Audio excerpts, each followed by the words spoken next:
জানাবো এখনকার বিশেষ বিশেষ সংবাদ আর প্রতিদিনের বাছাই করা খবরগুলি পেতে চ্যানেলটিকে সাবস্ক্রাইব করুন। প্রথমেই জানাবো হেডলাইন্স। তবে তার আগে এখনো পর্যন্ত যারা আমাদের চ্যানেলটিকে সাবস্ক্রাইব করেননি তারা অবশ্যই চ্যানেলটিকে সাবস্ক্রাইব করুন, যাতে সবার আগে ভিডিওটি আপনি দেখতে পারেন এবং আপনি কোথা থেকে ভিডিওটি দেখছেন সেটা অবশ্যই কমেন্টের মাধ্যমে জানাবেন। জানাবো এই মুহূর্তে বিশেষ বিশেষ সংবাদ। পিছিয়ে গেল মামলা, গতকাল শুনানি হলো না সুপ্রিম কোর্টে। কি বললেন সিজেআই? ভারত বিশ্বকে বুদ্ধ দিয়েছে, যুদ্ধ নয়। অস্ট্রিয়া দাঁড়িয়ে ফের শান্তির পক্ষে সওয়াল প্রধানমন্ত্রী নরেন্দ্র মোদীর। স্বাস্থ্য দফতরের নামে প্রতারণা, 37 কোটি টাকার দুর্নীতির অভিযোগে ইডি গ্রেপ্তার করল যুবককে। কেন অর্ণবকে এখনই তার বিশ্ববিদ্যালয়ে আসতে দিতে চান না বর্ধমানের উপাচার্য? জবাব দিলেন সেই বিতর্কের। চাকরির হাতের কথা শুনবেন সুপ্রিম কোর্ট। শুনানি 16 জুলাই। জাল স্ক্রিনশটের জেরে বাতিল ইউজিসি নেট। প্রশ্নপত্র ফাঁস হয়নি, জানালো সিবিআই। গুলি করলে কে বাঁচবে?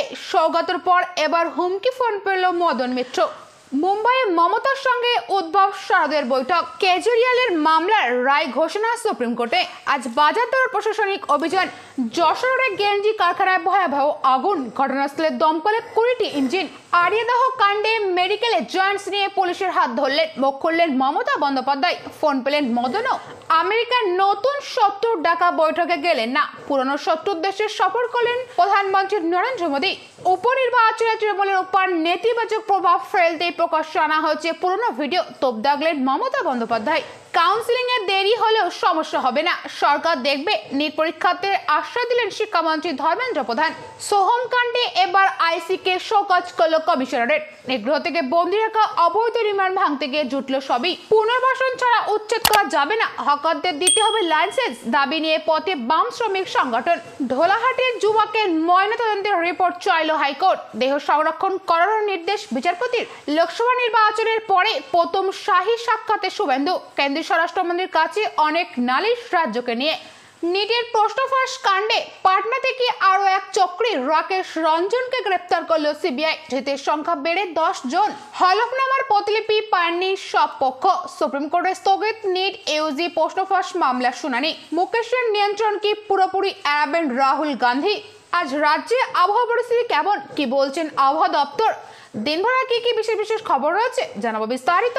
আজ শিল্পপতি মুকেশ আম্বানির ছেলে অনন্তের বিয়ের অনুষ্ঠানে আজ চাঁদের হাট বসবে বাণিজ্যনগরী মুম্বাইয়ে। ওই অনুষ্ঠানের সূত্রে তৃণমূল নেতৃত্ব তথা বাংলার মুখ্যমন্ত্রী মমতা বন্দ্যোপাধ্যায় মুম্বাই পৌঁছলেও তো রাজনৈতিক বৈঠকের দিকে নজর থাকবে আজ।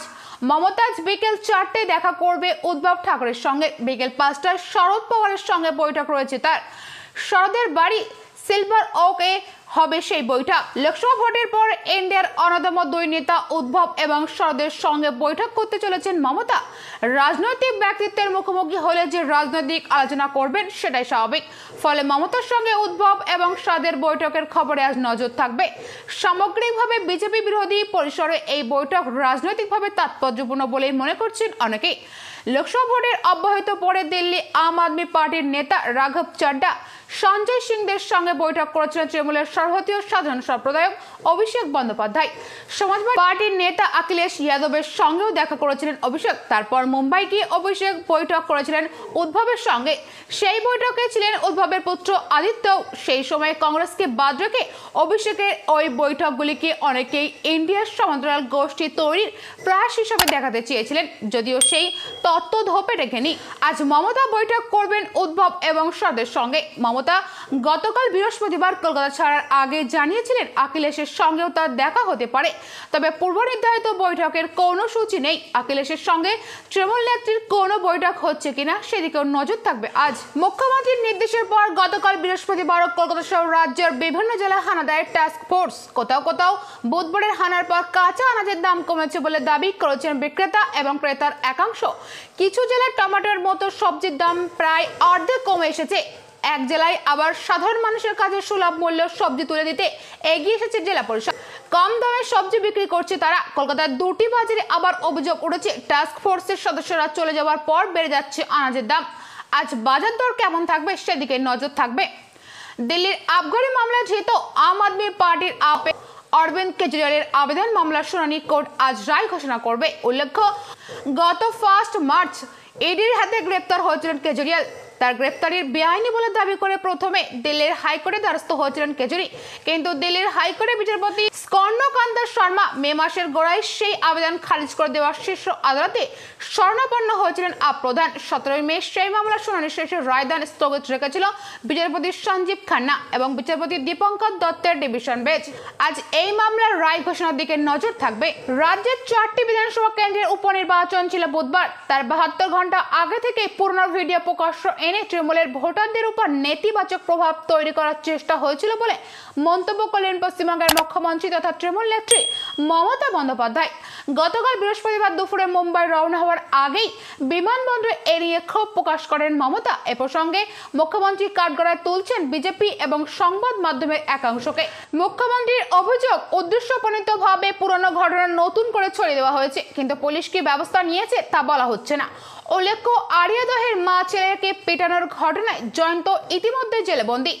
জেলে থাকাকালীন ওই পুরনো ঘটনার ভিডিও প্রকাশ্যে আসে। তার ভিত্তিতে ব্যারাকপুর পুলিশ কমিশনারের শর্ত উপনীত হয়ে মামলা রুজু করে। ইতিমধ্যে জয়ন্তের 7 সাগরেদকেও গ্রেপ্তার করা হয়েছে। গতকাল বৃহস্পতিবার সকালে জয়ন্তের ছায়ার সঙ্গে লালটুকে গ্রেপ্তার করেছে পুলিশ। মমতা এও বলেন, উপনির্বাচনে একটা বুথে কি হয়েছে সেটাকে বড় করে দেখানো হচ্ছে, বাকি জায়গায় শান্তিপূর্ণভাবে যে মানুষ ভোট দিচ্ছে তা দেখানো হচ্ছে না। নীট পরীক্ষার্থীদের নিজের বাসভবনে ডেকে আশ্রয় দিলেন কেন্দ্রীয় শিক্ষামন্ত্রী ধর্মেন্দ্র প্রধান। পরীক্ষায় অনিয়মের অভিযোগে যে পরিস্থিতি তৈরি হয়েছে তার জন্য যাতে পাঠ্যপ্রক্রিয়ার সময় নষ্ট না হয় সরকার তা নিশ্চিত করবে বলে জানিয়েছেন তিনি। তার আশ্বাস, কাউন্সিলিং প্রক্রিয়া দেরি হলেও প্রতিষ্ঠানিক ক্যালেন্ডারে তার প্রভাব পড়বে না। নীট সংক্রান্ত মামলার শুনানি চলছে সুপ্রিম কোর্টে, কাউন্সিলিংয়েও তাই আটকে রয়েছে। চলতি বছরের নিট বাতিলের দাবি উঠেছে। আবার পরীক্ষার আয়োজনের আবেদন নিয়ে একাধিক মামলা হচ্ছে শীর্ষ আদালতে। তার মাঝে গতকাল বৃহস্পতিবার কয়েকজন নিট পরীক্ষার্থীকে নিজের বাড়িতে ডেকে নিয়েছেন ধর্মেন্দ্র। তাদের সঙ্গে বেশ কিছুক্ষণ কথা বলেন তিনি। পরীক্ষা সংক্রান্ত উদ্বেগ সমস্যার কথা শোনেন ছাত্রছাত্রীদের কাছ থেকে। সেখানে পড়ুয়াদের তিনি আশ্রয় দিয়েছে বলে খবর। সত্য থেকে জানতে পারা যায়, শিক্ষামন্ত্রীর সঙ্গে দেখা করে পরীক্ষার্থীরা সংক্রান্ত নানা উদ্বেগের কথা জানান শিক্ষার্থীরা। তাদের প্রধান উদ্বেগ ছিল পরীক্ষা বাতিল হয়ে যাবে কিনা তা নিয়ে। এছাড়াও আদালতের মামলার কারণে কাউন্সিলিং আটকে থাকায় বছরের পাঠ্যপ্রক্রিয়া শুরু হতেও দেরি হবে। সেই ক্ষেত্রে ডাক্তারি প্রথম বর্ষের পাঠ্যক্রম শেষ করার ক্ষেত্রেও সময় মিলতে পারে বলে আশঙ্কা পড়ুয়াদের। সেই সব উদ্বেগ শিক্ষামন্ত্রীর কাছে জানান তারা। লোকসভা নির্বাচনের ফল ঘোষণা হয়েছে 4 জুন। তার 1 মাসেরও বেশি পরে কেন্দ্রীয় স্বরাষ্ট্রমন্ত্রী অমিত শাহের সঙ্গে সাক্ষাৎ হলো বিরোধী দলনেতা শুভেন্দু অধিকারী। শাহের দিল্লির বাসভবনে গতকাল বৃহস্পতিবার তাদের প্রায় 45 মিনিট কথাবার্তা হয়েছে বলে নিজের এক্স হ্যান্ডেলে জানিয়েছেন শুভেন্দু।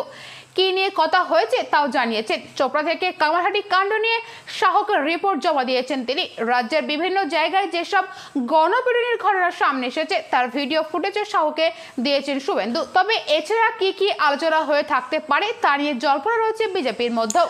প্রসঙ্গত, প্রধানমন্ত্রী মোদীর ভোট প্রচারে বাংলায় বেশি এলেও শাহ খুব কম আসেননি। সেই সময় শুভেন্দু শাহর সাক্ষাৎ হয়েছে, কিন্তু নির্বাচনে যেমন বিজেপি আশা করেছিল তার চেয়ে অনেক কম আসন পাওয়ার পরে বিজেপির কেন্দ্রীয় নেতৃত্বের তরফে কেউ বাংলায় আসেননি। বিজেপির রাজ্য সভাপতি সুকান্ত মজুমদার কেন্দ্রের প্রতিমন্ত্রী হওয়ায় বিভিন্ন বৈঠকে থাকলেও আলাদা করে এখনো পর্যন্ত দিল্লি বা কলকাতায় কেন্দ্রীয় নেতৃত্বের সঙ্গে বিজেপির রাজ্যের নেতৃত্বের কোনো বৈঠক হয়নি। এর মধ্যে মোদীর শপথ এবং অন্যান্য সময়ে শুভেন্দু দিল্লি গেলেও কোনো শীর্ষ নেতার সঙ্গে তিনি আলাদা করে বৈঠক করেননি। ফলে গতকাল বৃহস্পতিবার শাহ শুভেন্দু আলোচনা বিজেপির কাছে গুরুত্বপূর্ণ। সেখানে ভোটের ফল বা অন্যান্য সাংগঠনিক বিষয় নিয়ে শাহের সঙ্গে তিনি কথা বলেছেন কিনা তা অবশ্য শুভেন্দু জানাননি। এখন দিল্লিতে রয়েছেন সুকান্ত। মন্ত্রকের কাজে রাজধানীতে গেলেও শীর্ষ কেন্দ্রীয় নেতৃত্বের সঙ্গে তার কোনো সাক্ষাতের কর্মসূচি নেই বলে রাজ্য বিজেপির সূত্র থেকে জানা গিয়েছে। সুকান্ত মন্ত্রী হওয়ায় রাজ্যের বিজেপির সভাপতির বদল হওয়ার সম্ভাবনা। বিজেপি শিবিরের দাবি, সেসব নিয়ে কথা বলতে আদৌ চাননি শুভেন্দু। তবে সাংগঠনিক কিছু বিষয় নিয়ে তিনি কথা বলে থাকতে পারেন, কারণ ফল আশানুরূপ না হওয়ার পরে বিজেপির বিভিন্ন মহল থেকে শুভেন্দুর দিকে আঙুল তোলা হয়েছে। শুভেন্দু জানিয়েছেন, মূলত রাজ্য ভোট পরবর্তী সন্ত্রাস নিয়ে খোঁজ নিয়েছেন শাহ। আক্রান্তদের খোঁজ খবর নেওয়ার পাশাপাশি সম্পূর্ণ সাহায্য করার প্রতিশ্রুতি দিয়েছেন। একই সঙ্গে শুভেন্দু জানিয়েছেন, শুভেন্দুর বক্তব্য, চোপড়া জেসিবি থেকে কামারহাটির জয়ন্ত সিং সম্পর্কে অভিযোগ জানিয়েছেন তিনি। শাহ মন দিয়ে শুনেছেন এবং কেন্দ্রের তরফে সম্পূর্ণ সহযোগিতার আশ্বাস দিয়েছে। প্রসঙ্গত, রাজ্যের একের পর এক ঘটনা সামনে আসায় বিজেপির তরফে মৌখিক বিবৃতি দেওয়া হলেও এখনো পর্যন্ত সেভাবে আন্দোলনমুখী হননি পদ্ম শিবির। 4 কেন্দ্রে উপনির্বাচনের মেটার পরে আন্দোলনের নাম হবে বলে আগে বিজেপির তরফে জানিয়েছিলেন সুকান্ত। তার ঠিক আগেই সাহস শুভেন্দুর সাক্ষাৎ, সেখানে কি ধরনের আন্দোলন করা হবে তা নিয়েও আলোচনা হয়ে থাকতে পারে বলে বিজেপি সূত্রে অনেকেই মনে করছে। আজ উত্তরবঙ্গে বৃষ্টির পূর্বাভাস রয়েছে। ভারী থেকে অতি ভারী বৃষ্টি হতে পারে আলিপুরদুয়ার এবং কোচবিহারে। দার্জিলিং জলপাইগুড়িতেও ভারী বৃষ্টির সম্ভাবনা রয়েছে। বিক্ষিপ্ত বৃষ্টির সম্ভাবনা রয়েছে দক্ষিণবঙ্গেও। পুরুলিয়া, বাঁকুড়া সহ পশ্চিমবঙ্গের জেলাগুলিতে বজ্রসহ সহ হালকা থেকে মাঝারি বৃষ্টি হতে পারে। কলকাতার সর্বোচ্চ তাপমাত্রা 34 ডিগ্রি এবং সর্বনিম্ন তাপমাত্রা 28 ডিগ্রি সেলসিয়াসের কাছাকাছি থাকবে।